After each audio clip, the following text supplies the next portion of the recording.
So now in continuation with the previous lectures, let's continue with the remaining portion of a reabsorption and the secretion along the different part of the nephron.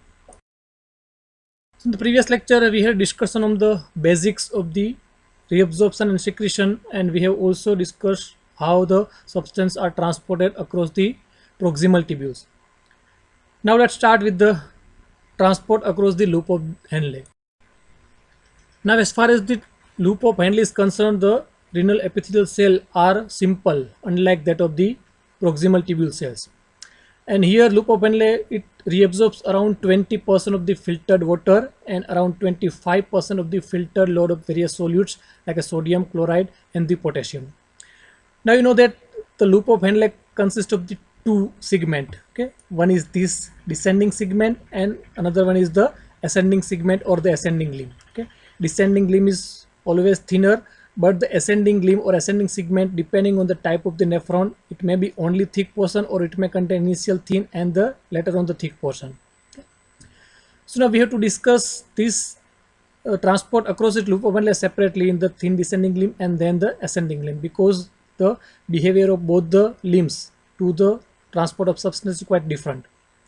So now as far as this thin descending segment or a limb is concerned, it is permeable mainly to the water. Okay, it is virtually little or not permeable to the solutes. Okay, and the ascending limb, it is opposite. It is virtually impermeable to the water, but it is permeable to the solute.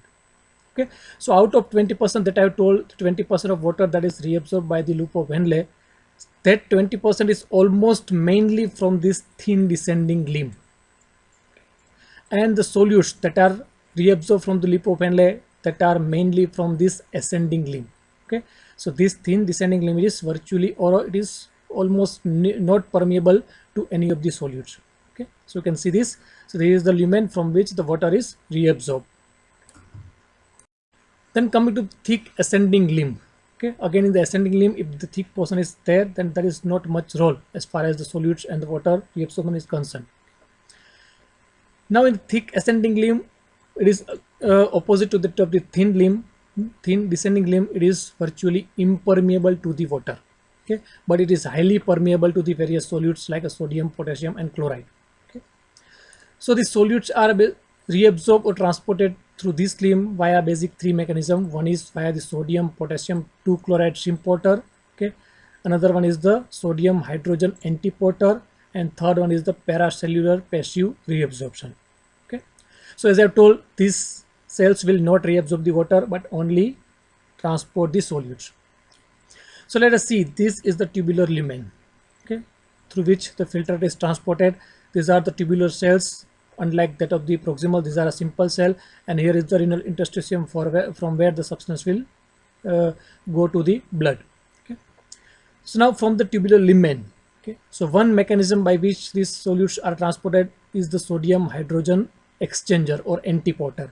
Okay, so again before this, the first step is this: across the basolateral membrane there will be operation of the sodium potassium ATPase pump that will create the sodium concentration gradient from lumen towards the cell.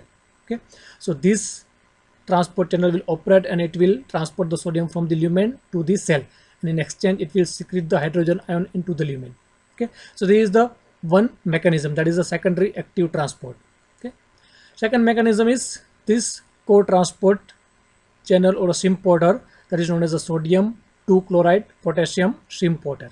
Okay, so here this transport protein contains the three basic site. Okay, one binding site for the sodium, another site to bind with the 2 chloride ion, and third site to bind with the 1 potassium ion. Okay, so this transport protein work only when 1 sodium, 1 potassium, and 2 chloride ion will bind with that, and parallelly it will transport all these three ions into the cell.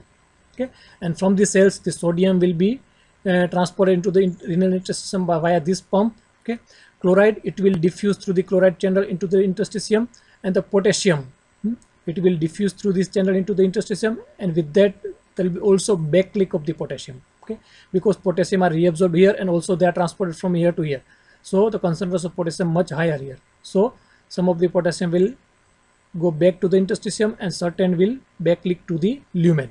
Okay, so now because the potassium will backleak here, Okay, so initially there was a loss of the negative as well as the positive ions from the lumen, but now here because of potassium leak, the positive ions will again increase here. Okay, so the positive charge across the lumen will increase.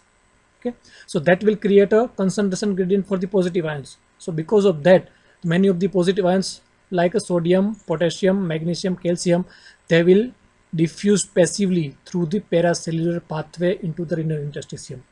Okay, so these are the three basic mechanisms by which the various solutes will be transported into the renal interstitium and then to the blood. Okay, so this is in a thick ascending limb.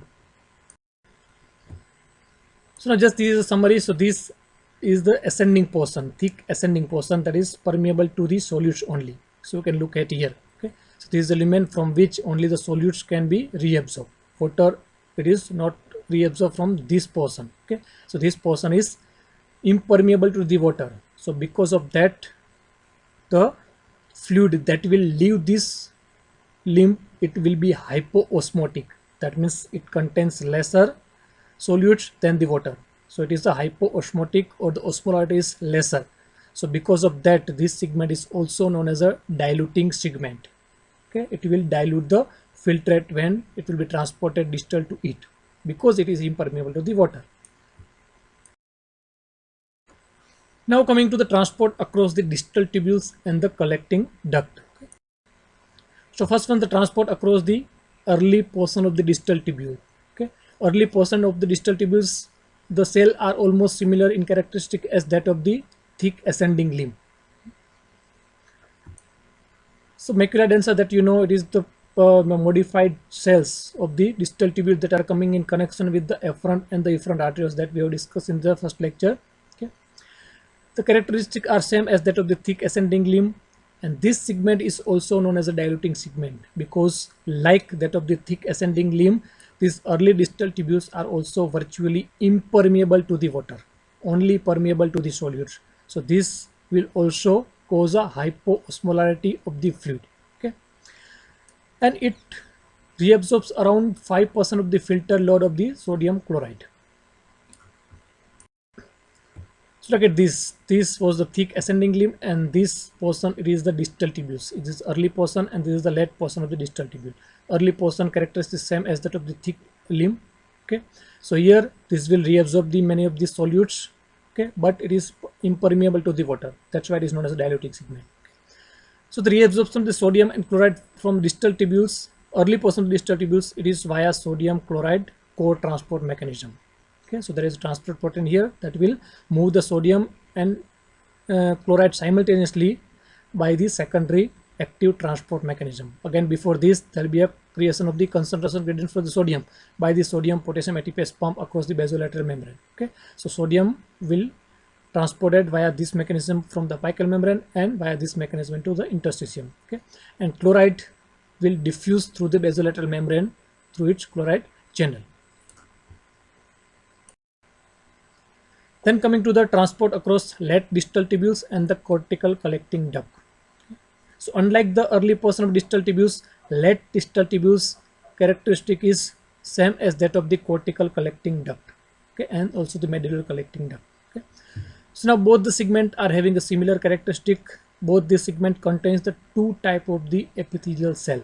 Okay, one are the principal cell and another are the intercalated cells. So principal cells basically are concerned with the reabsorption of sodium and secretion of potassium, while the intercalated cells basically are concerned with the secretion or a reabsorption of H plus ion, then HCO3 and the potassium. Okay, this portion, unlike that of the medullary collecting duct that we are coming, it is impermeable to the urea. Okay, but this portion, unlike that of the thick ascending limb and early distal tubules, these are permeable to the water. Okay, but the water permeability, it will depend on the presence of this hormone, that is ADH, antidiuretic hormone.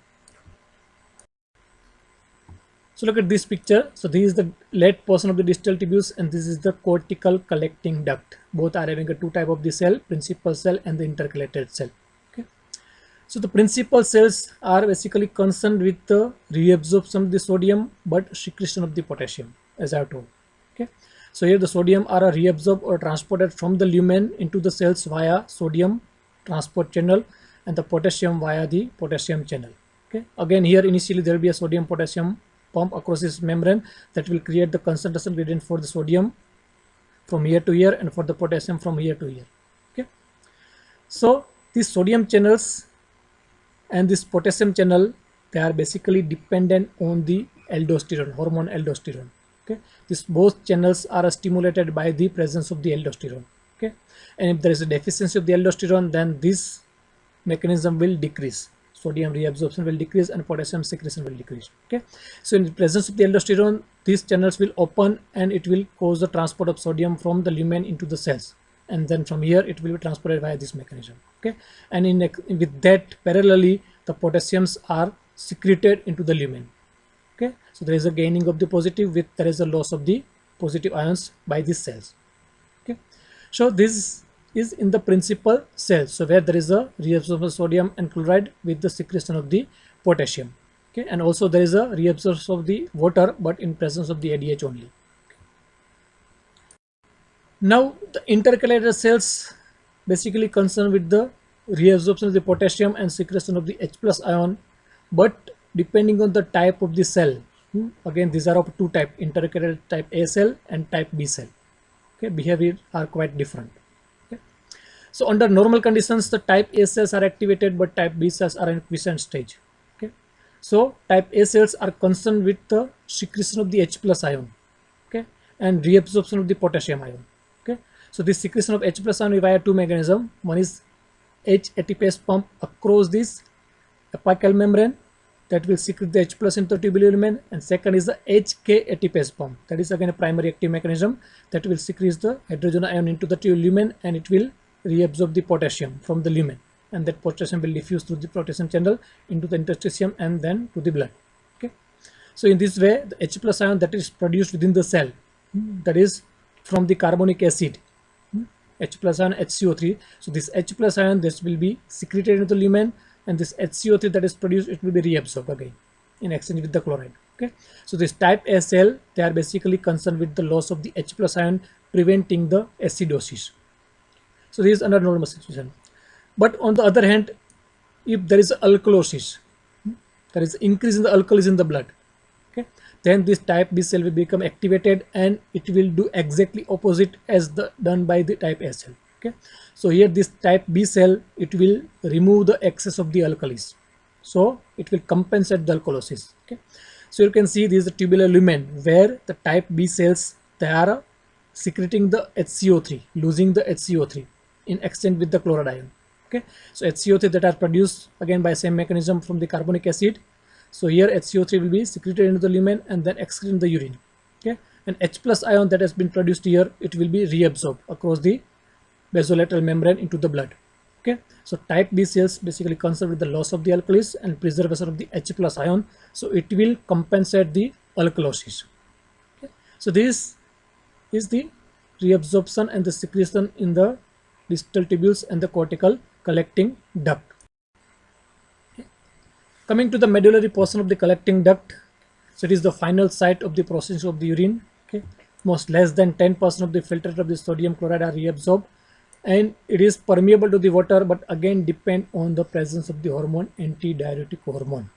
It is not like that of the proximal tubule where water will flow osmotically, but here water will flow only in presence of the ADH, otherwise not. Okay, unlike the cortical collecting duct, this medullary collecting duct is highly permeable to the urea. Okay, so because of this, the increased osmolarity of medullary interstitium, this duct help in increasing the osmolarity of medullary interstitium, so that will help in the formation of the concentrated urine that we will discuss in the later lectures. This also concerns the secretion of H plus ion, so help in maintaining the acid base balance. So this is the final portion, that is the medullary collecting duct. Okay, so that is concerned with the sodium chloride reabsorption. Okay, with that it will also reabsorb the water, but in presence of the ADH only, otherwise not. Okay, and it is concerned with the urea reabsorption. Okay, so till this portion, all the portions are impermeable to the urea. Most of the portions are impermeable to the urea. Okay, so because of that, by the time the filtrate reach to this final portion of the nephron, the urea concentration will become much higher. Okay, and this portion contains the urea transport proteins.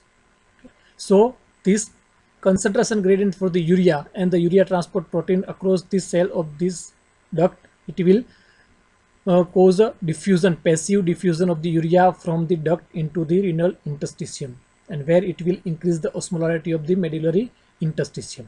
Okay, and it is also concerned with the reabsorption of the bicarbonate and secretion of the H plus ion, so helping in the maintenance of acid and base. So now, as I told, the distal late portion of distal tubules, cortical collecting duct and the medullary collecting duct, they are permeable to the water, but that are only in presence of the hormone ADH, antidiuretic hormone. That hormone is also known as a vasopressin or AVP, arginine vasopressin or simply vasopressin. Okay, so these terms are arginine vasopressin or simply vasopressin or ADH, antidiuretic hormone. They are almost analogous. Okay, so here the water absorption in the distal tubules collecting duct, it is dependent on this AVP or ADH. Okay, if the antidiuretic hormone are deficient or absent, then the water will not reabsorb from this portion and it will be excreted in the urine. Okay. So now the basic mechanism of this antidiuretic hormone is that the cells of this collecting duct, okay, across the basolateral membrane here, they are having a receptors for this hormone. Unlike other cells, these are having a receptor for this ADH hormone. Okay, so this receptor will bind with the AVP, that is ADH hormone. Okay, and this receptor hormone complex via the second messenger system, via the cyclic AMP system, it will move the various proteins present in the cell like aquaporin 2 channels. Okay, so it will move these proteins towards the apical membrane of the cell. Okay, where it will create various water channels. Okay, and through that water channels, water will get reabsorbed from the tubular lumen. Okay, so if the ADH are absent, then these proteins will not move towards this apical membrane and there will be no formation of the water channel and no water reabsorption. Okay, so that's why as far as the water reabsorption in this portion is concerned, antidiuretic hormone, it is very important and it is a must. Okay, now these figures just show the brief about the transport of various substances through the various part of nephron and how they are reabsorbed or they are secreted. So this completes the all about the reabsorption and the secretion of various substance passing through the renal tubules in the different part of the nephron. Okay.